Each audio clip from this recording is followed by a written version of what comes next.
વડોદરા ભાજપ જિલ્લા પ્રમુખ રસિક પ્રજાપતિનું નિવેદન સામે આવ્યું છે।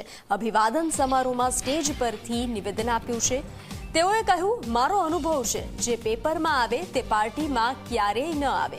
હવે પક્ષ જેને ટિકિટ આપે તેને જીતાડવાની જવાબદારી તમારી। પેપરમાં આવતા નેતાઓને ઇશારો કર્યો છે।